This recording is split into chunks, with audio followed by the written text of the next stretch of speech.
find a naturopath, and it's unfortunate, kind of on accident, but now it's on purpose that I kind of have these people around me. Is I did so be careful to make sure they understand like what we're talking about. Actually, but if you can find a functional medicine slash actually get I'm going to say because I say this now, then women go find a naturopath slash functional medicine, like all these terms could be someone who's going to be able to help you.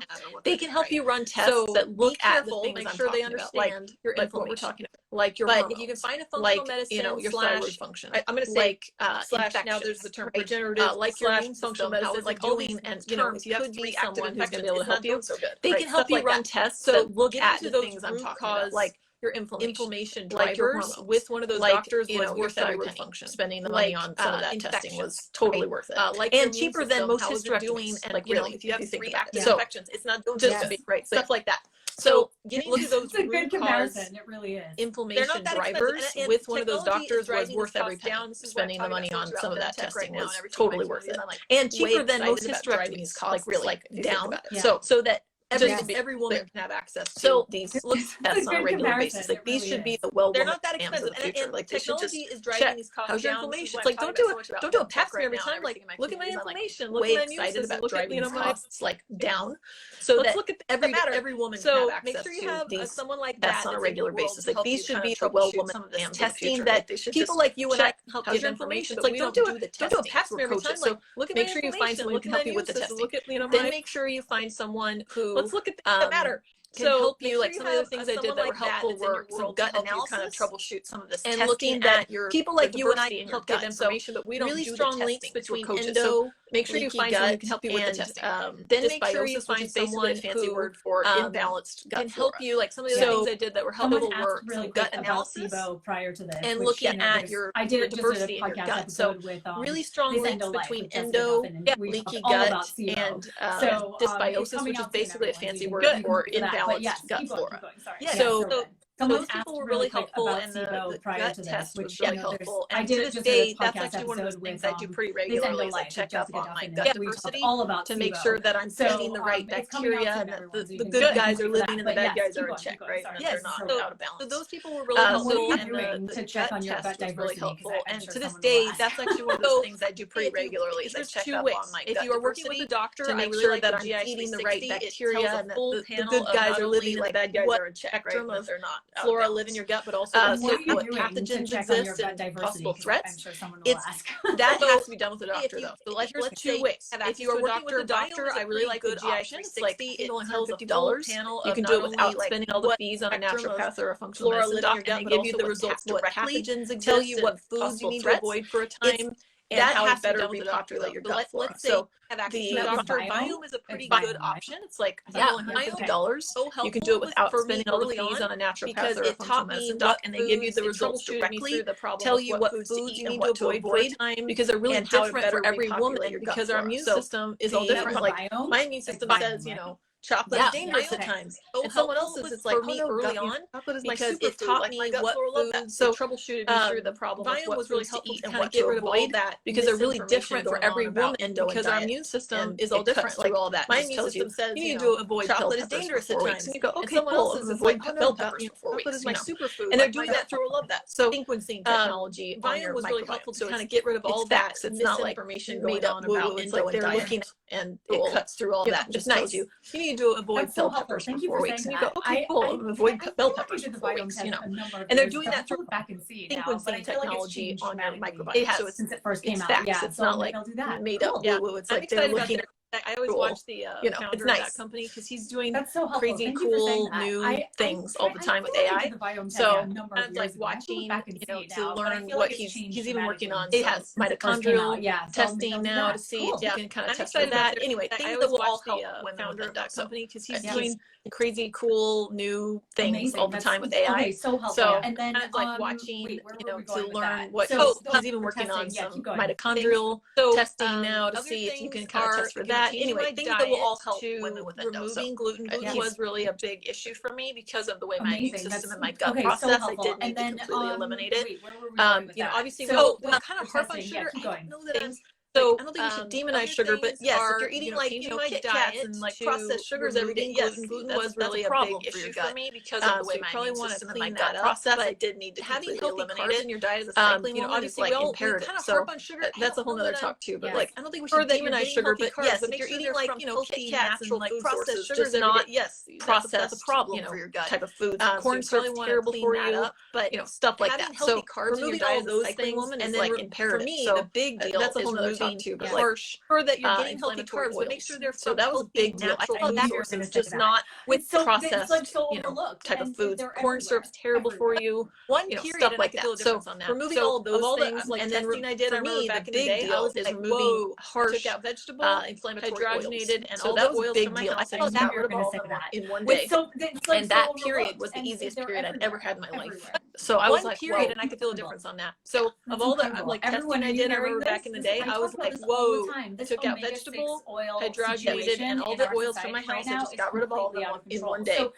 And that period was the easiest period I'd ever had in my life. So I was like, well, coconut oil, I use avocado oil, I use a little bit of olive, although you gotta be careful with olive depending on how high quality it is. I don't like, do serious high heat cooking in it or anything like that. What oil did you replace it with? And what do you If you're okay with, so I use animal-based products, like you can do grass-fed beef tallow is actually pretty sustainable oil. Although you gotta be careful. I do use a little bit of grass-fed butter still. I do okay with grass-fed butter. It doesn't serious high heat cooking in it or anything like that.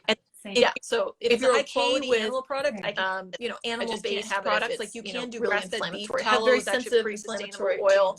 I do use a little bit of grass-fed butter still. I do okay with grass-fed butter. It doesn't cause me, I don't have a lactose intolerance. I just have not taking care of myself. If it's a high quality animal product, I just can't have it if it's really inflammatory. I have very sensitive inflammatory genes that get very really adds up. So and talking about all the other, me too. I use exactly the same. I feel like if I, so just so everyone knows, taking care of myself, he is fine too. That's another one. But I definitely use because I had so many of those symptoms. It all really adds up. And talking about all duck fat too, I learned. I went to I use exactly the same. So just so everyone knows, I had never heard of frying things in duck fine fat. Too. That's And they brought them out, and I was with my boss at the time, and he thought it was a total health nut, which I was, but like, everyone in that group was like, "You're such a health nut." And I'm like, "Fat?" I learned. I went to duck fat, and I remember those fries are the best fries I've ever had in my life. I had never heard of frying things in duck fat. Perfectly crisp on the outside, but like still have that like gentle, like squishy, like it's like the perfect balance. Everyone in that group was like, "You're such a weird health nut," and I'm like, "Healthy duck fat. That's what is duck fat?" And I remember I hate those fries are the best fries I've ever had in my life. And so, because someone asked about the ghee, perfectly crisp on the outside, but like still have that like gentle, like squishy, like it's like the perfect balance oil. So anyway, if you're ever frying time in just a second, so like healthy duck fat, let me see. Hold on, maybe there's one more thing. Yes, I mean, agree. And so someone asked about the ghee. So people I feel like gee's fine. Let's get back to the tea. Let's finish that up. So talk about the functional doctor. We're probably gonna run out of time in just a second. Yes, I'm curious what other who else you have or what other options. I mean, there's options coming out now. So a nutritionist who's actually trained in this kind of stuff and they understand more of a functional nutrition approach can be very valuable. So I've met some really awesome ones lately. They're amazing. So if they're a functional nutritionist who understands endo, that could be useful. If they're trained in coming out now, so sort of methods are usually not very useful. I kind of have to vet them and see if they understand more of a functional nutrition approach can be very valuable. So I've met some really awesome ones lately. They're amazing. So if they're a surgeon can be useful when you need them, but remember, anyone who's trained sort of methods are usually not very useful. I kind of have to vet them and see if they're. A surgeon's going to recommend surgery. So don't go to a surgeon until you're kind of like ready to pull that trigger and say, okay, we're going to do surgery. A surgeon can be useful when you need them, but remember, believes in their craft and they should. So usually that's their method of recommendation. So a surgeon's going to recommend surgery. So don't go to a surgeon until you're kind of like ready to pull that trigger and say, okay, we're going to do that was a big deal. Just because they're going to be going through my house and everyone believes in their craft. Took me a while actually because there was that toxins, supplements and detoxing my home was huge. It's everywhere. It's those really, estrogen mimickers and those toxins that live what you're that was a big deal. With just slowly going through my house and getting rid of all the toxins. Took me a while actually because there was toxins hiding in everything. Massively change your experience with your endometriosis. It's everywhere. Yes. It's real. That is a whole thing. And then I'd say learning how to de-stress. So I'm a high octane person. I like to go get things done. I was running a department, getting my master's degree, like, oh, I'm on top of the world, and then my whole system crashed. Well, I wasn't taking care of myself, so of course, everyone preaches and they're right about sleep. Learning how to get good quality sleep. I'm a high octane using blue light blocking. I like to go get things done. I was running that apartment, getting my master's degree, right before bed. I'm on top of the world, and my whole system crashed. So starting to kind of fine tune. I wasn't taking care of myself, so of course, everyone preaches and they're right about working through, making sure you're getting good quality sleep, making sure you're using working through some of those like more things happen later. But if you're still eating processed food and that kind of stuff for your gut, starting to kind of fine tune, work your way through type things really helps. Then do the fine tuning kind of like nerdy, things that are like working through some of those like working on things happened later. But if you're still eating processed food, I took up a yoga class, that kind of stuff for your gut. So now I'm there and work your way through because it teaches me how to breathe. Then teaches me how to do the fine tuning kind of like nerdy, things that are like working on your blue light exposure, working on your stress, learning how to just chill out. With someone else, a yoga class, and it was so healing. So now I make myself go to yoga because it teaches me how to breathe, teaches me how to notice when I'm getting too worked up. On something, a chronic condition like endometriosis, the nervous system support everyone if you have a lot of the time. Just talking about this, sends your nervous system with someone else actually into on her podcast. So like you said, just constantly working on balancing. Our nervous systems are just constantly upregulated, and then when you add on something, a chronic condition like endometriosis, is your physical therapist, because after surgery your pelvic floor is going to need rehab and it doesn't work properly. So a lot of the times at the end of the whole cycle, women tell me, I think my endo's coming back. It's like one of the biggest fears that women have is like my endo is coming back. Is your physical therapist. And I say, okay, because after surgery, your pelvic floor is going to need rehab and it doesn't work properly. So because what I've learned about myself is that my hips can get out of alignment very easily. I think my endo, and so all they need is to be put back in alignment, and then I no longer is like my endo is coming back. So sometimes, and I say, okay, muscle memory. Are we sure that we're not having? So that's where like the yoga and the massage. Because what I've learned about myself is that my hips can get out of play where they help you actually understand. And so all they need is to be put back in alignment, and then I no longer isn't even in alignment. And so sometimes it's a like a muscle. Just to be clear, like it's your structural and functional, right? So that's where like the yoga and the massage, but then there's actually structural problems of how therapists come into play where they help you actually understand. I'm still learning. I'm still a student of this now. If your body isn't even in alignment, and that's actually better in alignment. So just to be clear, like that really matters. Your structural and functional, right? So there's a functional problem, but then there's actually structural problems of how we sit too much. Oh, go ahead. Sorry, we don't have proper alignment. I'm still learning. I'm still a student of this now. I have a friend who's like amazing at this. She's teaching me how to be better in alignment. Somebody asked about supplements. And so stuff like that really matters because I'll end up with pain occasionally still in my hip, but it's because it's for everyone generally speaking, and then there's more specific. Oh, go ahead. Ones. Sorry, I was just agreeing with you. Of course, that's anyone in the women's hormone world can harp enough about magnesium. It's somebody asked about like supplements. My best friend. Like if I don't have magnesium in my cabinet, like that's the most important supplement that they stock. Because I can tell when I have a magnesium deficiency. Pain levels go up just by default in the women's hormone world. I don't have to harp enough about magnesium. So that's so important for so many my biochemical. Like if I don't have magnesium in my cabinet, like that's the most important. Make sure that you're working with a doctor because I do a high dose. Like the worst thing that's going to happen with the high dose magnesium is you run to the restroom and then you know you took too much. I don't have magnesium. But there's no other really careful. So many biochemical processes in your body. Make sure that you have a good quality supplement I played with. Make sure that you're working with a doctor, but you can do a high dose. Like the worst thing that's going to happen with high dose magnesium is you run to the restroom and then you know here's your magnesium and she's like back off.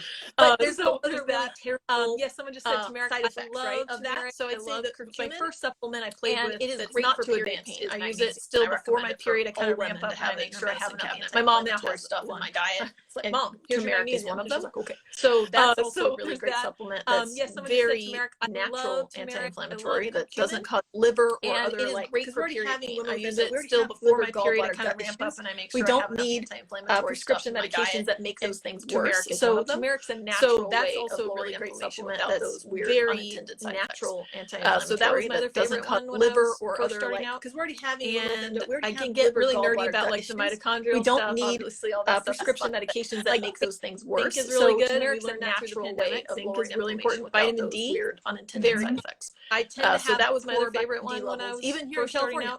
So I can get really nerdy about like the mitochondrial stuff. Obviously, all that stuff is fun. Like so those are some think is really good, and we learned I can get really nerdy with all the other like really important vitamin D support stuff. But I'd say I tend to take poor vitamin D levels, start even here in California. So I do start with the basics and then sort of work your way out. And also too, we should have try to get do a podcast episode. So those are some as well. Primary ones. You've had so much to share. I get really nerdy with all the other like hormone mitochondrial support stuff. But I'd say if you never take a 2-year-old woman who lived most of my life with endo and had no idea. I agree. Start with the basics and then sort of work your way out. And also too, we should have do a podcast episode on this as well because you've had so much to share. Thank you so much. Okay. I feel like we need to be going, but somebody said, thank you, ladies. I'm a 50-year-old woman who lived most of my life with endo ago and had no idea. I've been hours gone by this fast, although I guess it's been an hour and a half because apparently we just couldn't get it together. I'm just looking if there's anything else, but I can't. I mean, thank you so much. But I feel like there's nothing we can do. But I have a feeling I'm about to get cut off because I think we only have an hour. For you.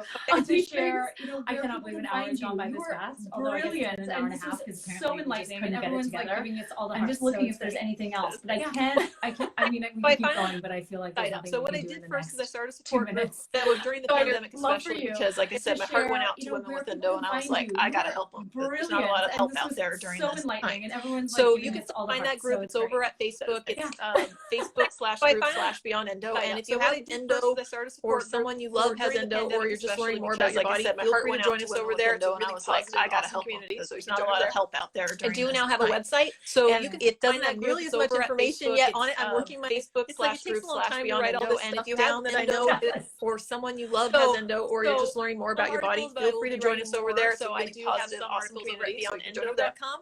I do now have a website. I am working on my podcast. It doesn't have nearly as much information yet on it. I'm trying to download. It's like it takes a long time to write all this stuff down that I know different people I've been sort of privileged to meet on my journey. So I'm trying to work on that too. So you can keep an eye on that, and hopefully together kind of. And then I am working on my podcast because I think podcasting is much easier to try to download all the things I've learned with the different people I've been sort of privileged to meet on my journey. So I'm trying to work on that too. So you can keep an eye on that, and hopefully forevermore. Together kind of spread as much education and information as possible. April, again, thank you for your knowledge, and thank you again going so much. All of this, everyone who's been on here and asked questions, doing the research and figuring it out. This will be on my IGTV, and it will also live on YouTube. Well, I'm glad it could help someone else because it's as any woman who goes through this knows, it's literally going to hell and back. So I'm like, hey, if I have to go to hell, might as well at least bring something back for everybody. So I'm hoping that I can save other women some 10 years and 5 years or even 2 years of horror. Well, I'm glad it could help someone else because it's, anyway, as any woman that's who goes through this knows, it's literally going to hell and back. So I'm like, hey, if I have to go to hell,